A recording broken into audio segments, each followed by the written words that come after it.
সারা দেশে চলছে এনসিপি বসন্ত।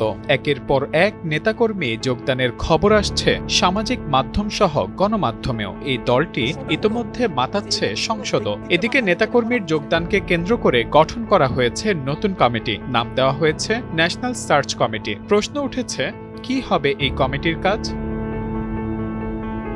জানা গেছে, জাতীয় নাগরিক পার্টির সাংগঠনিক সম্প্রসারণ এবং বিভিন্ন রাজনৈতিক নেতা ও সামাজিক ব্যক্তিত্বের দলভুক্তি কার্যক্রম আরও সুসংগঠিত করতে ন্যাশনাল সার্চ কমিটি গঠন করা হয়েছে। ৬ সদস্যের এই কমিটি দলের সম্প্রসারণের বিভিন্ন বিষয় নিয়েও কাজ করবে। ৯ মে এনসিপির এক সংবাদ বিজ্ঞপ্তিতে এই কমিটি গঠনের কথা জানানো হয়।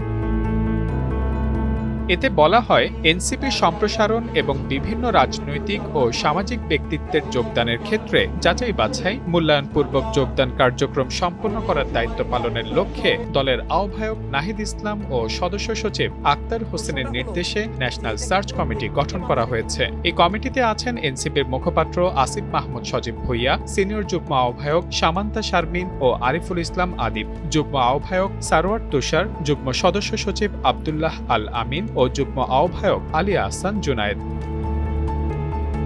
ত্রয়োদশ জাতীয় সংসদ নির্বাচনের পর দলটি সম্প্রসারণের উদ্যোগ নিয়েছে। গত ১৯ April AB party, Aap Bangladesh ও বৈষম্য বিরোধী ছাত্র আন্দোলনের প্রায় অর্ধশত নেতাকর্মীর এনসিপিতে যোগদানের মধ্য দিয়ে এই প্রক্রিয়া শুরু হয়। এরপর ২৪ এপ্রিল বিএনপির বহিষ্কৃত নেতা ইসহাক সরকার, শেরে বাংলা একে ফজলুল হকের নাতনি ফেরসামিন হক ইকবাল ফ্লোরা, কন্টেন্ট ক্রিয়েটর নুরুজ্জামান কাফি ও ঢাকা বিশ্ববিদ্যালয়ের আলোচিত সাবেক শিক্ষার্থী মহিউদ্দিন রনি সহ বেশ কয়েকজন নেতা দলটিতে যোগদান করেন। ৫ মে এনসিপিতে যোগ দেন জামায়াতের প্রয়াত সাবেক আমির মতিউর রহমান নিজামীর ছেলে মোহাম্মদ নাদিবুর রহমান। এছাড়াও হাজী শরীয়তুল্লাহর বংশধর আব্দুল্লাহ মোহাম্মদ হোসাইন ও অধ্যাপক MAH Arif.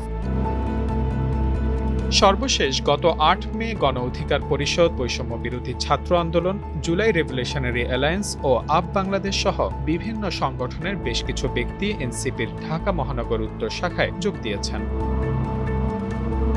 Mahmudul Hasan, Times today.